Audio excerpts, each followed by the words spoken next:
Welcome to All Media Show! Bonjour YouTube.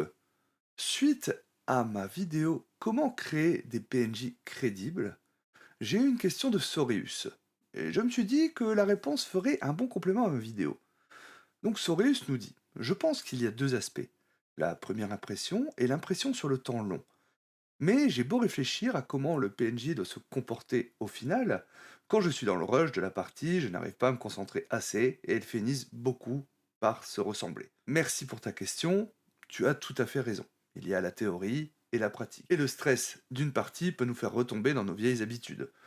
La bonne nouvelle, c'est qu'il existe quelques astuces simples pour éviter que tous tes PNJ ne se ressemblent, même quand tu es en plein rush.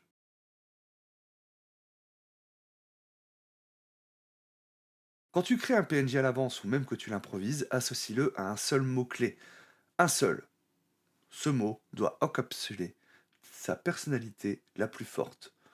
Pour un PNJ antipathique, au lieu de te dire il doit être antipathique, dis-toi il est cynique. Chaque fois que tu le fais parler, pense à ce mot. Il ne va pas juste répondre sèchement.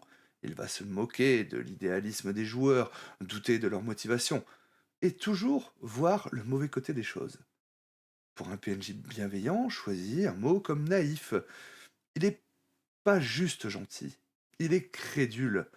Il admire les joueurs, leur fait confiance aveuglément, et peut même se retrouver en difficulté grâce à son optimisme. Ce mot-clé, c'est ton garde-fou, pour ne pas dériver quand tu sens que le PNJ dévie. Repense à ce mot pour te remettre sur les rails.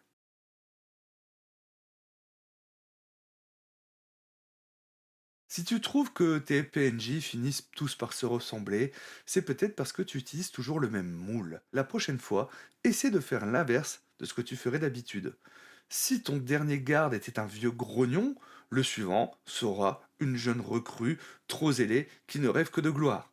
Si le dernier marchand était avare, le suivant est un marchand généreux, qui fait des cadeaux et propose de bonnes affaires, peut-être parce qu'il cherche l'amitié plutôt que le profit. Jouer sur le contraste t'oblige à sortir de ta zone de confort et explorer de nouvelles pistes.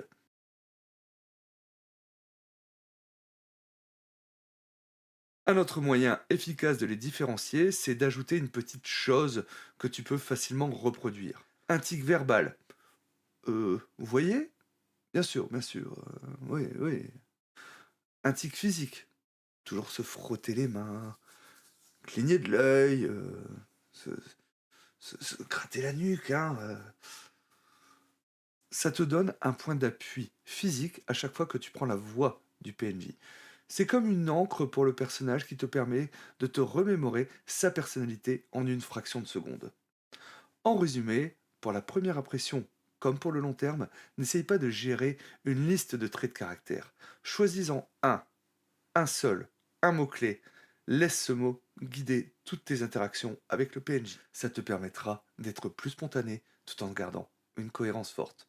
En espérant que ces conseils puissent t'aider et puissent vous aider, je vous dis à bientôt pour une nouvelle vidéo. Ciao ciao.